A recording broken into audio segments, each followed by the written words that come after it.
Combien ça coûte un char usagé en 2026? Que tu aies un budget de 10 000, 15 000, 20 000, 25 000, on va te montrer qu'est-ce que tu peux t'acheter pour ces budgets-là en 2026. 30 ans d'expérience dans le crédit auto, 50 000 dossiers analysés, tu te cherches un financement, tu veux pas perdre ni ton argent ni ton temps, ben je suis là pour toi! Donc, quand que tu veux magasiner ton auto, tu te demandes qu'est-ce que tu peux avoir pour ton budget. Donc, quand tu as un budget en bas de 10 000 puis que tu t'en vas dans un garage, ben ça se pourrait que tu ne trouves pas grand-chose en bas de 10 000. On n'est plus dans ces époques-là. Les petits chars à 5 000, les budgets à 5 000, c'est plus rare maintenant dans les cours de concession. Qu'est-ce qu'on pourrait avoir pour notre budget qui est entre 10 000 et 15 000 Donc, je vais faire le tour puis je vais vous montrer une coupe de petites bébelles. Dans notre budget de entre 10 et 15 000, ici, on a une 2018 Hyundai Accent de base. Donc, on a la L manuelle à bras. Donc, on parle d'une valeur de 14 000 ici pour ce beau véhicule-là. Donc, budget entre 10 et 15, on a une Hyundai Accent de base ici. Fait que là, on va continuer. Je vais aller vous en montrer un autre. Fait qu'ici, dans notre belle échelle, entre 15 et 20 000, on a une 2020 Honda Civic, environ 102 000 km. Elle est à 19 995. C'est un modèle que je privilégie beaucoup si c'est un premier véhicule. Pourquoi? Parce que l'entretien est minime, donc des frais d'entretien très courts,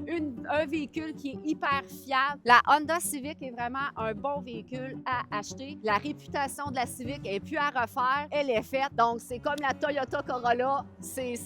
On est avec deux bons véhicules ici. Fait que maintenant, dans la prochaine braquette de 20 à 25 000, allons voir ce qu'on peut avoir. Je vais vous présenter dans notre braquette 20-25 000. Ici, on a un beau Subaru Crosstrek. Donc, si on veut un véhicule traction intégrale pour notre premier véhicule, pour nos petits hivers du Québec, ben la Subaru, la traction intégrale de la Subaru, ben sa réputation n'est plus à refaire. C'est tout un véhicule. Donc, je vais vous donner un petit peu plus de détails. Donc, ici, c'est 24 495. On est dans un 2023 à 96 000 kg. Encore une fois, c'est un très bon véhicule Subaru. On est rendu pratiquement à 100 000 kg. Donc, encore une fois, moi, je suis vraiment vendu garantie mécanique parce que mon char neuf, ben, je voudrais pas avoir un crédit pour payer mon char neuf moins cher puis waiver ma garantie mécanique. Fait que dans l'use, on connaît pas le char. Fait que pourquoi qu'on mettrait pas de garantie mécanique là-dessus? Donc, c'est à réfléchir. Donc, Subaru 2023, 24 495. Puis moi, là, ben, j'avais un budget de 125 $. Fait que c'est ça que j'ai eu pour 125 $. Puis ça, là, ben, ça se paye cash, une affaire de même. On finance pas ça sur 12 mois.